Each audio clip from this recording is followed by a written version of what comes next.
Hi hello నమస్తే welcome to scene updates. Andhra Pradesh 2024 ఎలక్షన్లో assembly parliament స్థానాల్లో ఏ పార్టీలు పోటీ చేశాయి, ఆ అధినాయకులు ఎవరు, వాళ్ళకి ఎన్ని ఓట్లు వచ్చాయో ఒకసారి చూద్దాం.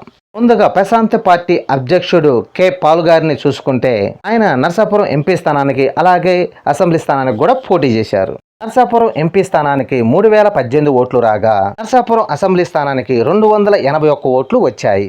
జై భారత్ నేషనల్ పార్టీ అధినేత విశాఖ నార్త్ అసెంబ్లీ స్థానం నుండి పోటీ చేశారు. వివి లక్ష్మీనారాయణకు వచ్చిన ఓట్లు 5160 ఓట్లు.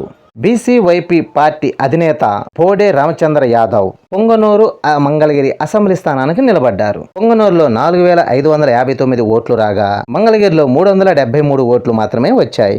ఇక జై భీమ్రామ్ భారత పార్టీ అధ్యక్షుడు జడ శ్రావణ్ కుమార్ మంగళగిరి నియోజకవర్గంలో పోటీ చేశారు.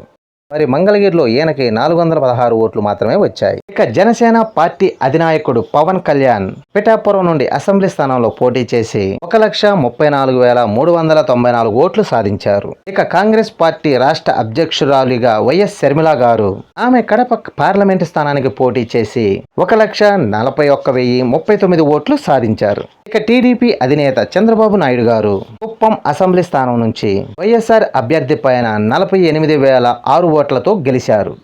ఇక వైఎస్ఆర్ పార్టీ అధినేత వైఎస్ జగన్మోహన్ రెడ్డి టీడీపీ అభ్యర్థి పైన 61,637 ఓట్ల మెజార్టీతో గెలిచారు. బీజేపీ రాష్ట్ర అధ్యక్షురాలు దగ్గుబాటి పురంధేశ్వరి గారు రాజమహేంద్రవరం పార్లమెంట్ సీట్లో పోటీ చేసి ప్రత్యర్థి వైఎస్ఆర్ అభ్యర్థి పైన 2,39,131 ఓట్ల మెజార్టీతో గెలిచారు. ఇవ్వండి మన రాష్ట్రంలో ఉన్న పార్టీలు వాళ్ళకొచ్చిన ఓటింగ్స్.